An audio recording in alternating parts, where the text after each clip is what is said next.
Experiencing microphone issues with your Xumo TV? This commonly stems from voice setting misconfigurations, remote pairing failures, software glitches, or hardware defects. Common causes include voice setting misconfigurations, remote pairing failures, software glitches, and hardware defects. To fix a non-working microphone, especially for voice search or virtual assistants like Alexa or Google Assistant, first navigate to your TV settings and ensure the microphone is enabled and properly calibrated. This involves granting microphone access and calibrating for ambient noise. The path is typically Settings, Voice, Enable Microphone, and Calibrate. If the microphone is still not working, move on to Remote Pairing.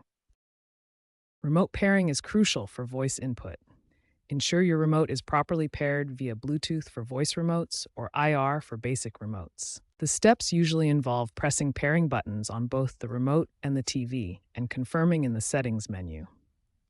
Basic troubleshooting includes ensuring the remote batteries are charged to at least 70% capacity, the TV is within 10 feet of the remote, and there is no interference from Wi-Fi or other devices.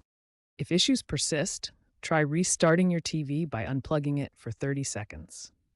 Also, check for firmware updates via the TV menu or the manufacturer's app, as outdated software can cause microphone problems. If none of these steps work, a factory reset might be necessary, or the issue could be hardware-related, requiring professional repair.